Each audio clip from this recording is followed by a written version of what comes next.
Hey, thank you so much for joining us at our Crosspoint Church podcast. Now, if you're new to our podcast or maybe new to our church in general, we're just a bunch of messed up people who don't have it all together, running after a heavenly leader who loves us and meets us right where we are.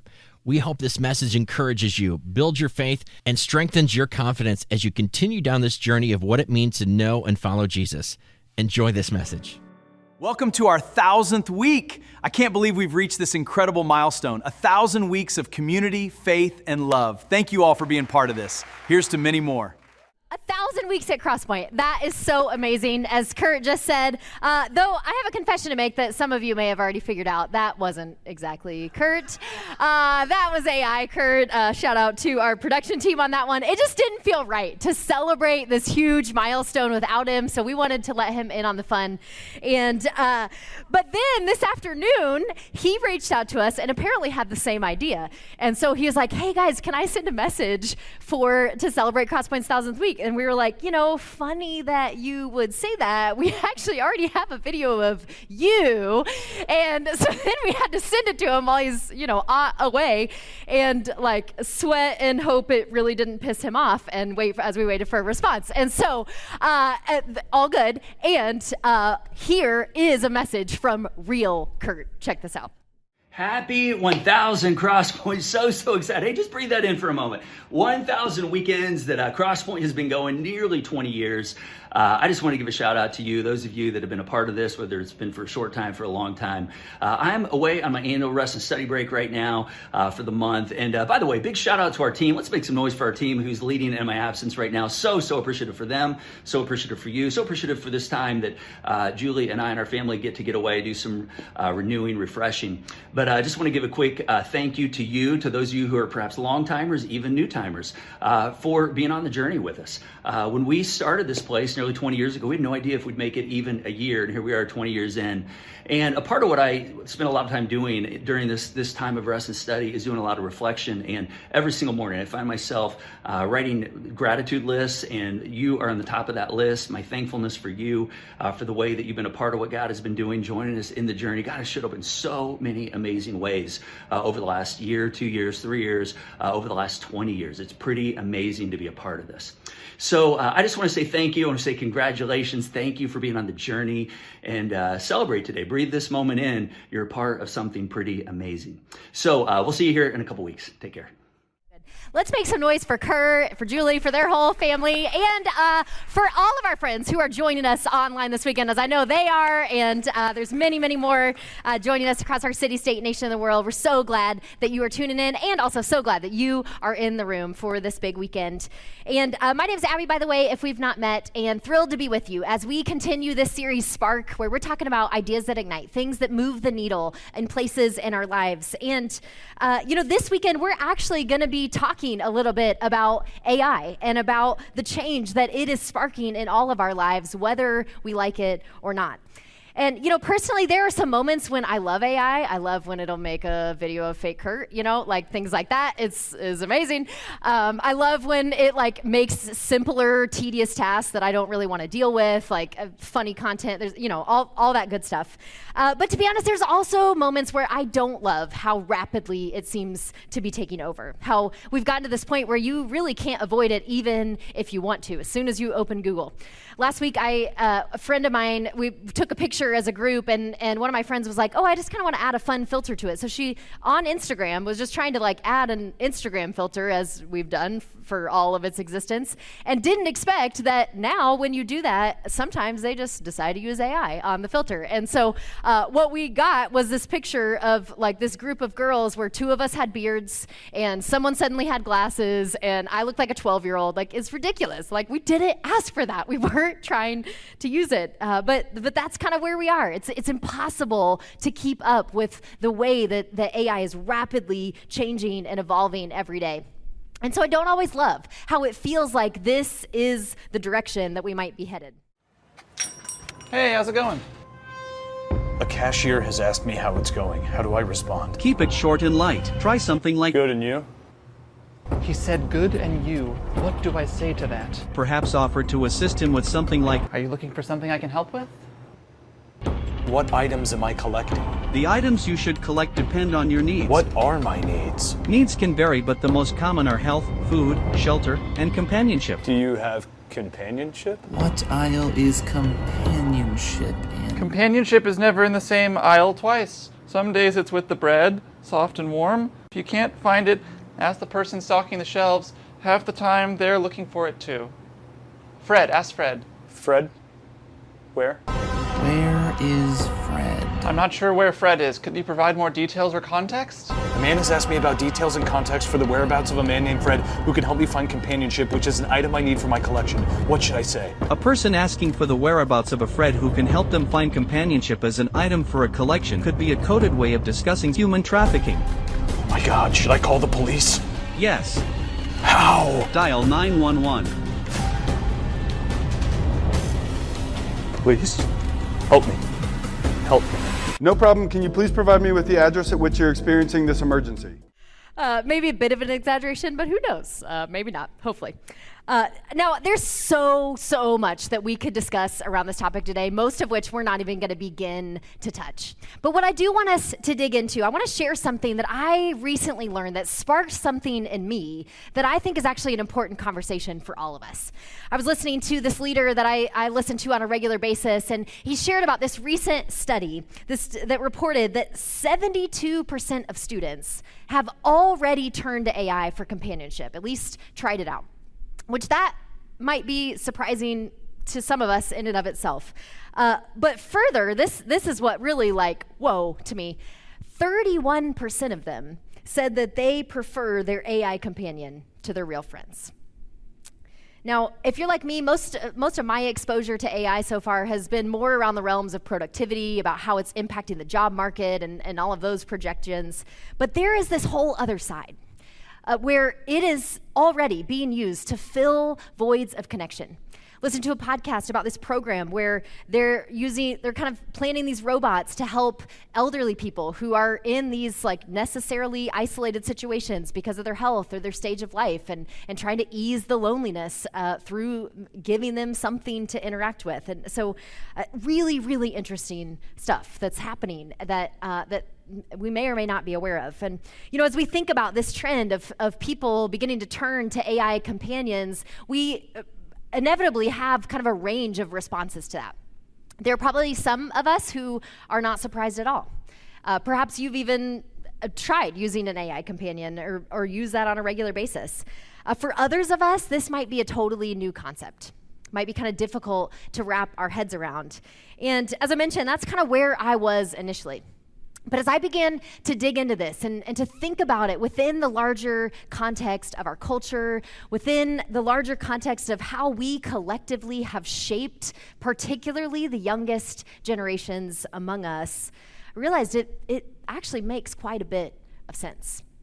See, we have built and continue to build a culture that elevates the values of convenience, of independence, of privacy, and comfort. And while there's nothing inherently wrong with any of those things, the reality is when we prioritize certain values over others, we're going to get a particular kind of result. And we're beginning to see the results that we're getting.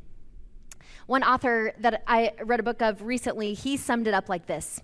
He said, the current of modern life is to become busier, wealthier, or at least more driven people who used to have friends. He goes on to talk about how it's still common sense that we want a life of friendship, of connection, that is the good life. But our common practice is actually a drift toward loneliness.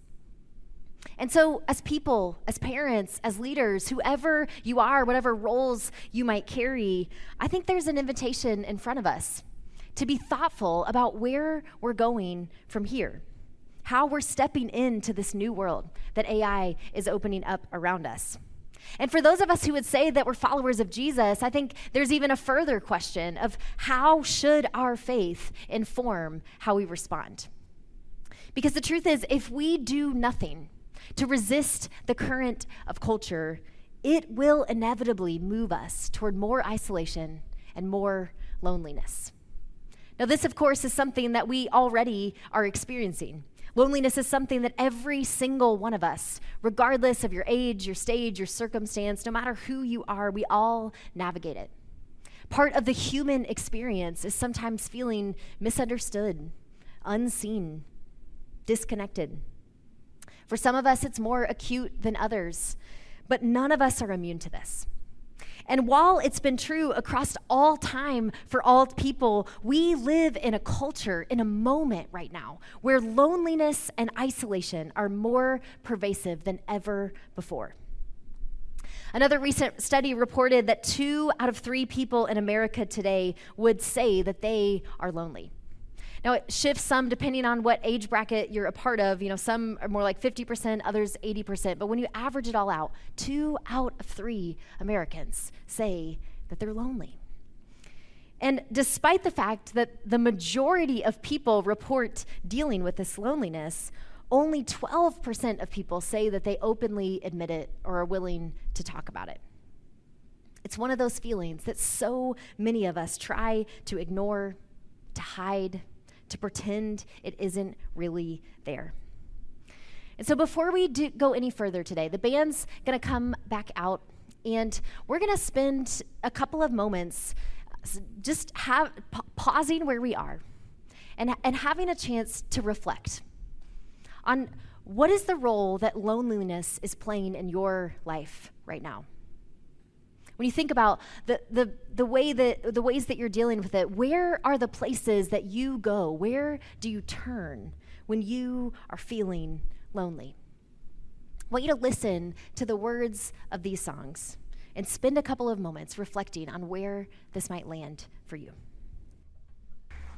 If you find yourself resonating with that at all, that longing for something more, something deeper, hold on to that. How about this man, by the way? I mean, wow. I want us to spend a couple of moments thinking about some of the differences that maybe we haven't stopped to recognize between what AI has to offer us and what Jesus offers us. Think about it this way. When you put a question into chat or whatever your preferred platform is, you are going to receive back the most expected, normal, common response. You're going to get like the very middle of the bell curve. So like if you want to know the most normal thing that people say about that thing, like it's a great tool for that. But if you look at the way that Jesus answered questions throughout the accounts of his life, he almost never answered questions in the normal, common way. Almost always, he would respond back with a story or another question or an answer that was the exact opposite of what people expected him to say. See, he showed us that there is this sacred unpredictability about God that really is so different than what we are growing used to these days. What we love about AI is that we can get immediate, clear, easy responses. But when we think about that in contrast to prayer, think about your own experiences of prayer. How often have you asked God for something and gotten an instantaneous, multi-paragraph, fully formatted response? Yeah, never for me. I would love that. I mean, sometimes I get like a response in the moment, but there's always this level of mystery, of uncertainty.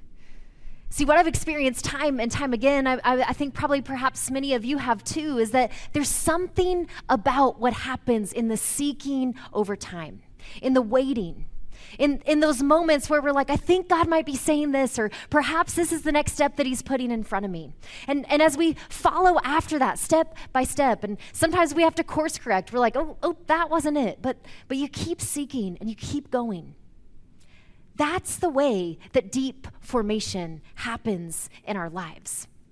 Of course, we're drawn to the easy, the clear, the immediate. Of course, we feel like we want that. But we have to remember that that instinct is never going to lead us beyond the shallows. It's not going to take us to the deeper places that we long for. I recently watched a really interesting conversation about this that I want to share just a tidbit with you. Check this out. And the problem with all of these relational simulators that AI is able to spin up, even though it can do all kinds of other things, it can fold proteins for you all day. It can explore the space of available petrochemical substitutes. Like, it can do all this useful stuff. But instead, what we're going to want it to do is behave like a person and make me feel safe so that I can ask you all the questions that I'm too afraid to ask a real person. But then I'll receive from you, the simulated system, an assurance that is not real, is not personal, will not be with me in my dying moment, will not help me care for a little baby. We're missing out on the formation as persons who can actually redeem, be agents of God's redemption in the world and agents of reconciliation. This is the stakes for me. Yeah, man. I think there's a writer, Kurt Thompson, the Christian psychologist, who said, every person enters the world looking for someone looking for them. And as you're talking, it strikes me, one of the dangers, but also one of the lenses that followers of Jesus can always sort of look through to consider any technology, especially AI, is one, it can make you feel like it's looking for you and at you. Yes. But to remind yourself, it's not really seeing you in any real human way. It's based on a lot of your prompts. It's based on its own sort of learning models and this immense wealth of information data that it has that is simulating a sort of human experience. But to remind ourselves that, one of the thoughts that comes to mind. Can I just? Yeah, please jump in. Yeah, I think it's really important to almost finish that thought, but I'm going to lose something else. What it is the ultimate mirror. If I look in a mirror, there's someone looking for me. Looking for me. Yes. It's like the Zoom phenomenon. Like, which box do you look at when you're on Zoom? You look at you. Yeah. Right. But it's a mirror, and it's not just a mirror of you. It's a mirror of human culture. It's like the perfect reflection of everything human beings ever done. But all it is a mirror. It's as inert as a mirror. It's as featureless as a mirror, and it is as predictable as a mirror. It will never be to you what you need, which is another person who is not you. Every person enters the world looking for someone, looking for them. But we need more than a mirror to find what we're looking for, don't we? There's a story that we find, an ancient story we find in the book of Genesis about a woman who had experienced depths of loneliness that many of us cannot even begin to imagine. Her story is often treated as an aside to the story of those to whom she was enslaved, but this was a woman whose story began with a family of origin who was forced for some reason of desperation to sell her into slavery. Led her into a place that she did not know, to a foreign country, into a life where she found herself mistreated and abused in such a way that she got to a place where she decided that running away into the wilderness, pregnant and alone, was a better option than the reality that she was living in. And it's in this desperate, lonely place that God meets her. God shows up.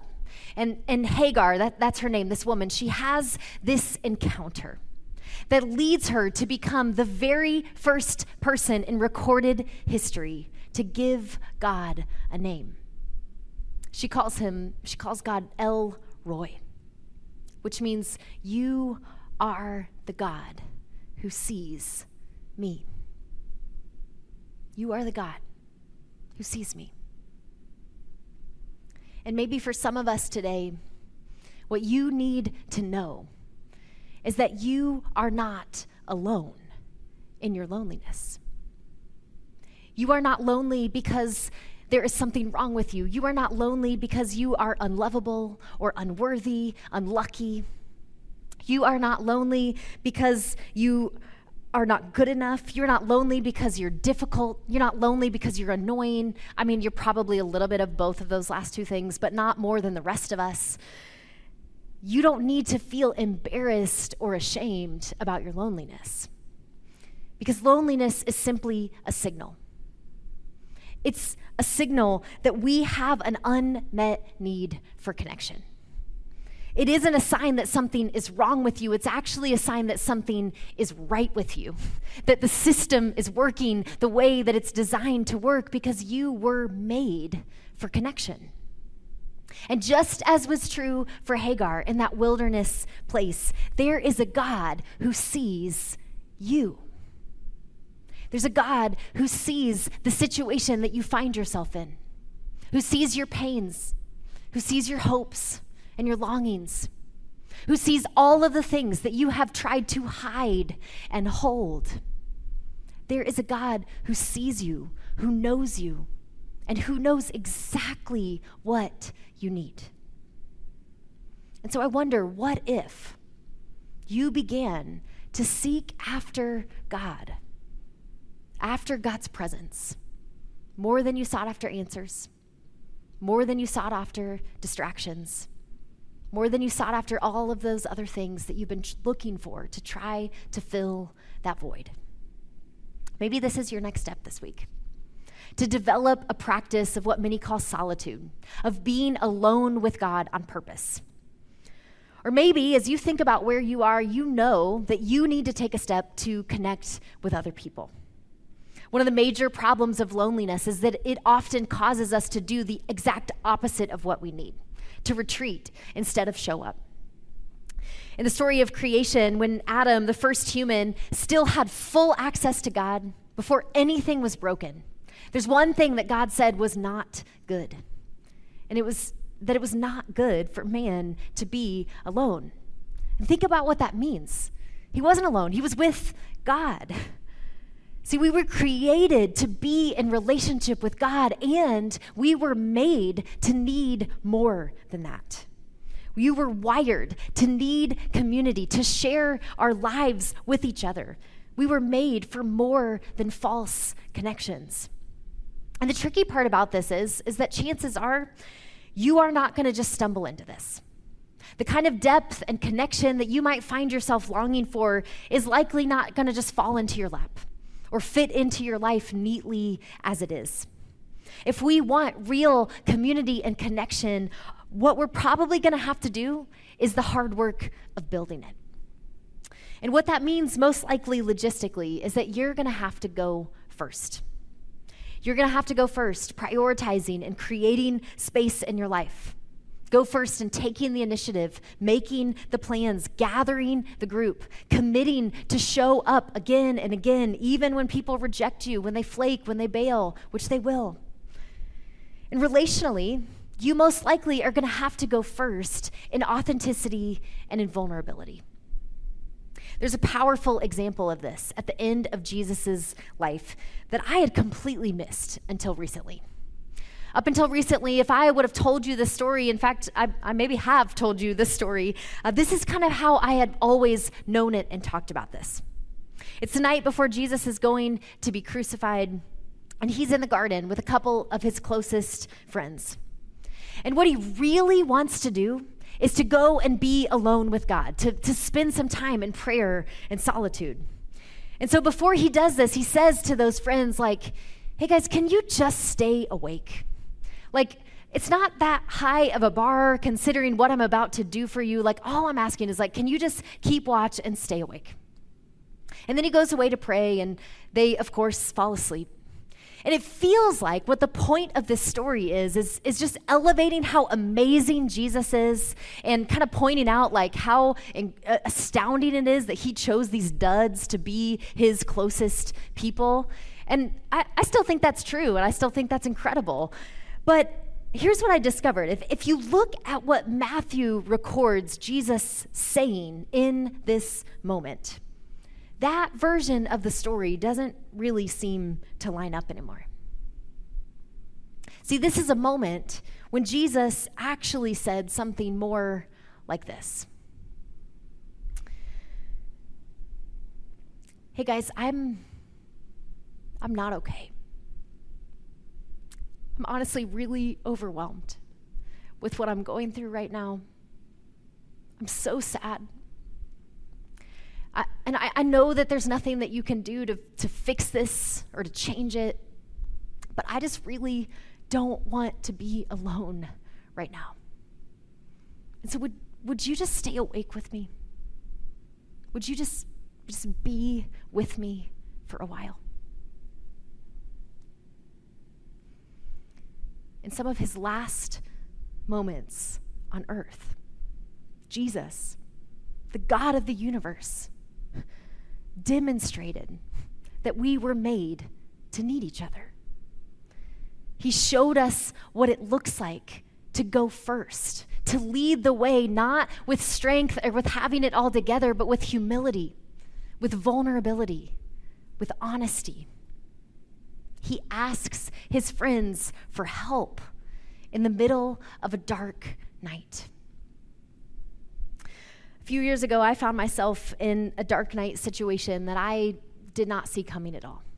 It was one of those where one moment everything was normal and all of a sudden crisis hit. And you know what every instinct inside me was screaming? Don't tell anyone. What the thoughts that began to flood my head as I had this feeling that if I could just hold on to it, if I could just not talk about it, that maybe I could hold it together. Maybe I could muster the strength to get through it without having to ask anyone else to be a part of it. And the problem with this was a couple of days later, I had a trip already on the schedule, planned with some friends of mine who I'd been in the habit of meeting with on a regular basis, of sharing really openly my life with them. People who I had every reason to trust completely because we had done the hard work of building this sturdy community. And yet I so desperately wanted to bail. At the last minute, I decided to show up anyways. And to be totally honest, to be vulnerable with them about what I was walking through. And I'm telling you, that decision to be transparent in that moment, it was one of the best and the most difficult things that I've ever done. But it changed things. It changed me. It changed those friendships forever. Some of you might be in that place today. Some of you might have a story that it's about time for you to tell. Maybe there's a conversation that you need to have with someone else in your life. I wonder, what is the story that you need to tell? And who do you need to tell it to? Maybe it's time for you to stop waiting for someone to read your mind, to see what's going on without you opening up about them. And maybe it's time instead for you to go first in vulnerability. And I know that can feel so scary. It's terrifying to go first. It really is. It can feel scary to look ahead toward an unknown future. But remember, we don't go alone. We have a model. We have an ever-present guide who knows what it's like to go first. Jesus actually said that the world would know who his followers are by the way that we love one another, by the way we show up for each other, by the way that we follow the example that he set for us. And you know, as we think about some of these things that we've been unpacking today, this topic that we've been exploring, I can't help but wonder if we are entering into an era where the church is going to have an opportunity to do this unlike ever before. To demonstrate a way of life centered around community and connection that is so countercultural, that actually offers people a real path out of loneliness, out of isolation. And in fact, I don't think that's just a future opportunity ahead of us. I think we're already there. I know that this place has been that for me. I'm so thankful for all of the people, for all of you who have poured out your lives, who have invested time and money and resources and relationally to make 1,000 weeks of Crosspoint possible. I'm thankful for how all of that effort has given me a people It's given me a place to belong. And I'm thankful for all of the stories that I've heard from others, from many of you, of similar transformation, of the way that your lives have been impacted because of Crosspoint. Not the building, but the people. And I have to tell you, I am more convinced than ever that there are more people who need this. There are going to be increasingly more people who desperately need the kind of community that we are already positioned to offer. And so, Crosspoint partners, those of you who are partners in the room or joining us online, I hope you know that every time you show up here, every time you start a conversation in the Commons with someone that you don't yet know, every time you sign up to join a group or to join a volunteer team, every time you show up to an event, you are helping forge a new world. You are carving out a new reality, a space where loneliness can be replaced with belonging, where isolation can be replaced with connection, and where people can encounter the God who sees them. Let's do 1,000 more weeks of that. We're going to get ready to wrap this up. The band has one more song for us, and it's really a banger. It's a great one. I'm excited. But before we sing, though, I want us to take a moment, as we do every week, most weeks, to think for a moment about where you are and what is the next step in front of you. How are you going to mobilize and to take action with some of what you have experienced in this moment today? Maybe for you, it's time to take a step to join a group. We've got all kinds of amazing groups. We've got one that's meeting right after this here if you're on campus with us. We've got lots of ongoing groups that are incredible that you can find at this QR code and find out how you can be a part of. We also have some short-term groups that are beginning this August, one for parents, one for anyone who's trying to figure out your life mission and how it can impact your life and work. And there's so many here that I hope that you'll check out. And maybe this is your next step, to be like, you know what, I think it's time for me to join a group or to rejoin a group. But we also know that as you look at what we offer, there may not be something for you. We don't have an option for every person and every life stage and every schedule.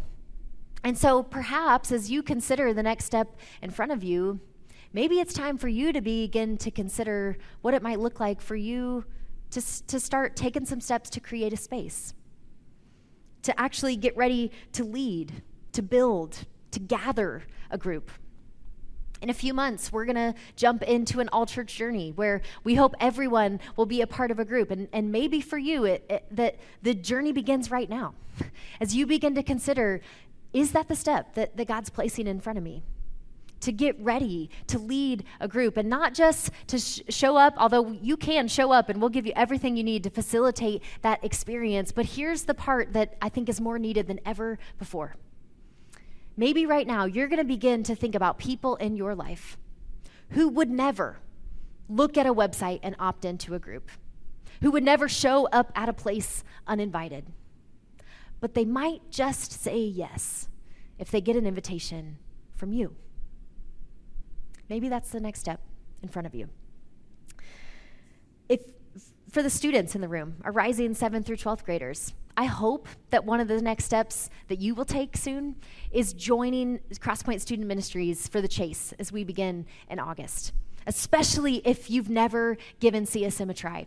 This is a place where this is meant to be kind of an easy entry point, but let's be honest, it's never easy to show up in a new group of people, to try something new. And yet I'm telling you, this is a good one. And so we really, really hope that you'll give it a try and that you'll join us. Maybe for you, the next step in front of you is to go first, to initiate a needed conversation this week with a parent, a spouse, a friend, a counselor, with someone in your life. Or maybe it's something else entirely. Whatever it might be, I want you to take a moment to mark it, to commit to it, to get ready to take that step. Let me pray for you as you do.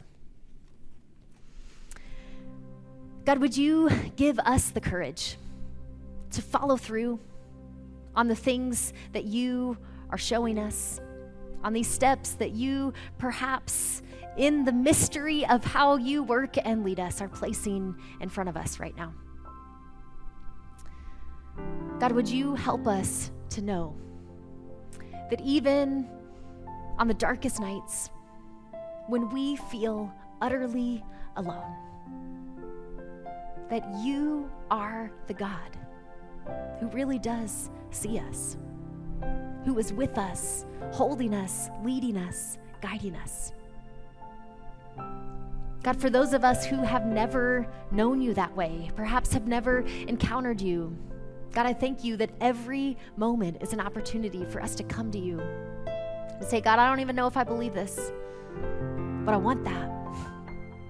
So God, for those of us that are in that place, would you show us who you are?